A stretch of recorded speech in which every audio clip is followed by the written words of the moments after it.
ಬಿಯರಲ್ಲಿ flavours ಇಲ್ಲ ಅಂತ ಶುರು ಮಾಡಿದ್ದ ಈ ಕಂಪ್ನಿ ಇವತ್ತು ವರ್ಷಕ್ಕೆ 800 ಕೋಟಿ ರೂಪಾಯಿ ಆ್ಯನ್ಯುವಲಿ ಟ್ರಾನ್ಸಾಕ್ಷನ್ ಮಾಡ್ತಾ ಇದೆ.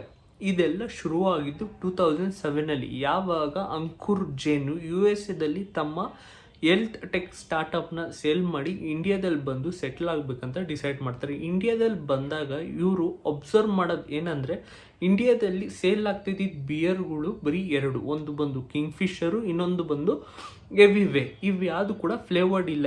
ಮತ್ತು USA ಇರೋ ಥರ ಬಿಯರ್ಗಳಲ್ಲಿ ಫ್ಲೇವರ್ಸು ವೆರೈಟಿ ಇರುತ್ತೆ, ಮತ್ತು ಕ್ರಾಫ್ಟೆಡ್ ಬಿಯರ್ ಇರುತ್ತೆ, ಅದು ಕೂಡ ಇಂಡಿಯಾದಲ್ಲಿ ಸಿಗ್ತಾ ಇದ್ದಿಲ್ಲ. ಈ ಪ್ರಾಬ್ಲಮ್ನ ಸಾಲ್ವ್ ಮಾಡಬೇಕು ಅಂದ್ಬಿಟ್ಟು ಅವ್ರು ಏನು ಡಿಸೈಡ್ ಮಾಡ್ತಾರೆ ಅಂದರೆ, ಯಾಕೆ ಇವರು ಡಿಸ್ಟ್ರಿಬ್ಯೂಟರ್ ಆಗಬಾರ್ದು, ಫಾರಿನಿಂದ ಬಿಯರ್ಗಳನ್ನ ತೊಗೊಂಬಂದು ಇಂಡಿಯಾದಲ್ಲಿ ಡಿಸ್ಟ್ರಿಬ್ಯೂಟ್ ಮಾಡಬೇಕು ಅಂತ ಪ್ಲ್ಯಾನ್ ಮಾಡ್ತಾರೆ. ಈ ಪ್ಲ್ಯಾನ್ ಪ್ರಕಾರ ಇವರು USA ದೊಡ್ಡ ಡಿಸ್ಟ್ರಿಬ್ಯೂಷನ್ ಚಾನಲ್ಗಳು ಮತ್ತು ಬಿಯರ್ ಕಂಪ್ನಿಗಳ ಹತ್ರ ಸೇರಿಕೊಂಡು ಇಂಡಿಯಾಕ್ಕೆ ಇಂಪೋರ್ಟ್ ಮಾಡ್ಕೊಂಡು ಡಿಸ್ಟ್ರಿಬ್ಯೂಟ್ ಮಾಡೋಕ್ಕೆ ಶುರು ಮಾಡ್ತಾರೆ. ಆದರೆ ಇವು ಫೇಸ್ ಮಾಡೋ ಎರಡು ಬಿಗ್ ಪ್ರಾಬ್ಲಮ್ಗಳು ಏನಂದರೆ, ಇಂಡಿಯಾದಲ್ಲಿ ನೀವು ಆಲ್ಕೋಹಾಲ್ ಇಂಪೋರ್ಟ್ ಮಾಡ್ತಾ ಇದ್ದೀರಾ ಅಂದರೆ ನಾರ್ಮಲ್ ರೇಟ್ಗಿಂತ ಜಾಸ್ತಿ ರೇಟ್ ಆಗುತ್ತೆ. ಅದರಿಂದ ಬಿಯರ್ಗೆ ಎಕ್ಸ್ಪೆನ್ಸಸ್ಸು ಜಾಸ್ತಿ ಆಯಿತು, ಕಾಸ್ಟು ಜಾಸ್ತಿ ಆಯಿತು. ಮತ್ತು ಸೆಕೆಂಡ್ ಪ್ರಾಬ್ಲಮ್ ಬಂದು ಇವ್ರಿಗೆ ಪ್ರಾಪರಾಗಿ ಡಿಸ್ಟ್ರಿಬ್ಯೂಷನ್ ಇರಲ್ಲ. ಇದರಿಂದಾಗಿ ಇವರು ಲಾಸಸ್ನ ಫೇಸ್ ಮಾಡೋಕ್ಕೆ ಶುರು ಮಾಡ್ತಾರೆ. ಆವಾಗ ಲಾಸಸ್ ಫೇಸ್ ಮಾಡೋ ಟೈಮಲ್ಲಿ ಇವ್ರಿಗೆ ಇನ್ನೊಂದು ಐಡಿಯಾ ಬರುತ್ತೆ. ಏನಂದರೆ, ಯಾಕೆ ಇವರೇ ಸ್ವಂತದಾಗ ಒಂದು ಬಿಯರ್ ಕಂಪ್ನಿನ ಶುರು ಮಾಡಬಾರ್ದು.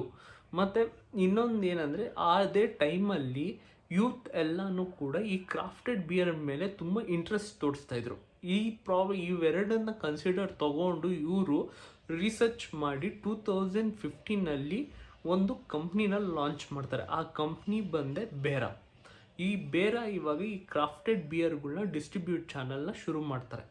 ಆದರೆ ಇವಾಗ ಬೇರೆ ಕಂಪ್ನಿನೂ ಎಸ್ಟಾಬ್ಲಿಷ್ ಆಯಿತು. ಆದರೆ ಇವರು ಇವಾಗ ಎರಡು ಪ್ರಾಬ್ಲಮ್ಗಳನ್ನ ಫೇಸ್ ಮಾಡ್ತಾ ಇದ್ದಾರೆ. ಏನು ಗೊತ್ತಾ, ಡಿಸ್ಟ್ರಿಬ್ಯೂಷನ್ಗೂ ಪ್ರಾಪರಾಗಿ ಇಲ್ಲ ಅಂದರೆ ಕಂಪ್ನಿ ಎಷ್ಟೇ ಒಳ್ಳೆ ಪ್ರಾಡಕ್ಟ್ ಆಗಿದ್ರೂ ಕೂಡ ಲಾಸಸ್ನ ಫೇಸ್ ಮಾಡೋಕ್ಕೆ ಶುರು ಮಾಡ್ತಾರೆ. ಇದರಿಂದಾಗಿ ಇವರು ಒಂದು ಬ್ಯೂಟಿಫುಲ್ ಒಂದು ಐಡಿಯಾ ತೊಗೊಂಡ್ಬಿಡ್ತಾರೆ. ಏನಂದರೆ, ಯಾವುದು ಬಾರ್ಗಳು ಮತ್ತು MRPಗಳಲ್ಲಿ ಸೇಲ್ ಮಾಡ್ದಿರಾ ಡೈರೆಕ್ಟಾಗಿ ಇವರು ಕನ್ಸ್ಯೂಮರ್ ಫೀಡ್ಬ್ಯಾಕ್ ಬೇಕು ಅಂದ್ಬಿಟ್ಟು ಬಾರು, ರೆಸ್ಟೋರೆಂಟ್ಗಳು ಮತ್ತು ಪಬ್ಗಳಲ್ಲಿ ಸೇಲ್ ಮಾಡೋಕ್ಕೆ ಶುರು ಮಾಡ್ತಾರೆ.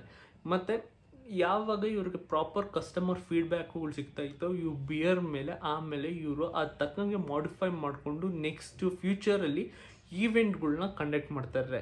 ಈವೆಂಟ್ಗಳಿಂದ ಇವ್ರಿಗೆ ಡಿಸ್ಟ್ರಿಬ್ಯೂಷನು ಮತ್ತು ಇವು ಬ್ರ್ಯಾಂಡ್ ಫೇಮಸ್ ಆದಮೇಲೆ ಆಟೋಮ್ಯಾಟಿಕ್ಕಾಗಿ ಇಂಡಿಯಾದಲ್ಲಿ ಟೋಟಲ್ಲಾಗಿ 100ಕ್ಕಿಂತ ಹೆಚ್ಚು ಸ್ಟೋರ್ಗಳನ್ನ ಓಪನ್ ಮಾಡಿ ಇಂಡಿಯಾದಲ್ಲೇ ಥರ್ಡ್ ಬಿಗ್ಗೆಸ್ಟ್ ಬಿಯರ್ ಕಂಪ್ನಿನ ಎಸ್ಟಾಬ್ಲಿಷ್ ಮಾಡ್ತಾರೆ. ಇವತ್ತು ಈ ಕಂಪ್ನಿ ವ್ಯಾಲ್ಯೂಯೇಷನ್ ಬಂದು 4,000 ಕೋಟಿ ಮತ್ತು ಆ್ಯನ್ಯುವಲ್ ಟ್ರಾನ್ಸಾಕ್ಷನ್ ಬಂದು 800 ಕೋಟಿ ಮಾಡ್ತಾಯಿದ್ದಾರೆ. ಮತ್ತು ಆದಷ್ಟು ಬೇಗ ಇವರು IPOನ ಕೂಡ ಲಾಂಚ್ ಮಾಡಬೇಕಂತ ಅಂದ್ಕೊಂಡಿದ್ದಾರೆ.